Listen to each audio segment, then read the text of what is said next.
بالله من الشيطان الرجيم بسم الله الرحمن الرحيم يا أيها الذين آمنوا أنفقوا من طيبات ما كسبتم ومما أخرجنا لكم من الأرض صدق اللہ العظیم۔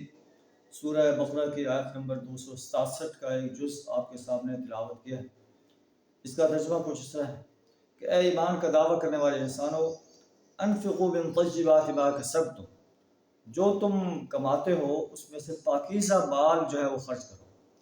وَمِمَّا أَخْرَجْنَا لَكُم مِّنَ الْأَرْضِ، اور جو تمہارے لیے ہم نے زمین سے پیداوار نکالی ہے اس کو بھی جو ہے اللہ کے راستے میں خرچ کرو، ایک مقرر حصہ عشر جیسے اللہ نے جو ہے اہل ایمان کے لیے لازم کر دیا ہے۔ وَلَا تَيَمَّمُوا الْخَبِيثَ مِنْهُ تُنْفِقُونَ، اور ردی چیز اللہ کے راستے میں دینے کا قصد نہ کرو، حالانکہ وہی ردی چیز اگر تمہیں دی جائے تو تم بھی اس کو لینا پسند نہیں کرو گے۔ الا ان تغمضوا فیہ، ہاں ہو سکتا ہے کہ تم چشم پوشی کر لو۔ واللہ غنی حمید، اور اللہ جو ہے بے پرواہ ذات ہے، قابل ستائش ذات۔ تو اس آیت میں اللہ تعالیٰ ہمیں یہ آرڈر دے رہا ہے کہ اللہ کے راستے میں پاکیزہ مال، بہترین مال خرچ کرو۔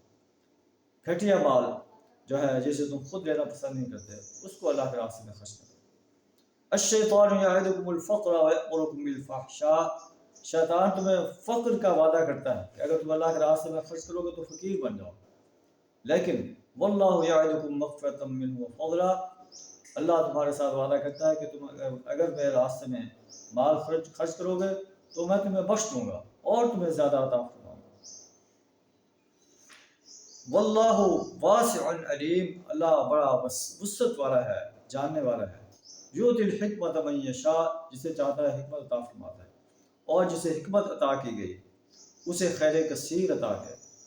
وما یذکر الا اولو الالباب، ان باتوں سے صرف عقل والے نصیحت حاصل کرتے ہیں، جو عقل سے عاری انسان ہیں وہ اس سے نصیحت حاصل نہیں کرتے۔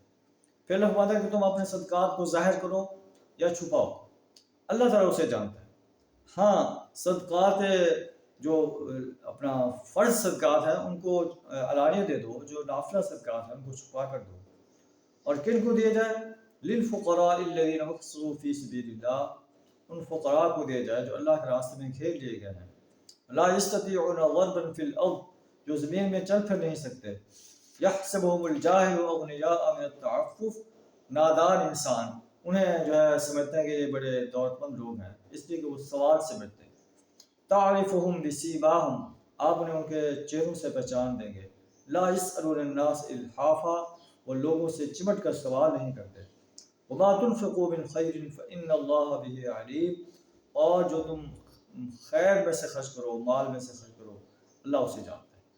اللہ سے دعا ہمیں اپنے مال کو خالصتاً اپنی رضا کے لیے خرچ کر دیں اور بہترین مال خرچ کرنے کی توفیق عطا فرمائے، اور ان انسانوں کو دینے کی توفیق عطا فرمائے جو ہے صحیح معنی میں مستحق لوگ ہیں، فقراء ہیں، مساکین ہیں، قریبی رشتہ دار ہیں جو صحیح معنی میں غریب ہیں، اور اللہ کے دین کو غالب کرنے کے لیے کہ اللہ کا دین غالب ہو جائے اور باطل جو ہے وہ مغلوب ہو جائے، اس پر اپنا مال خرچ کرنے کی توفیق عطا فرمائے۔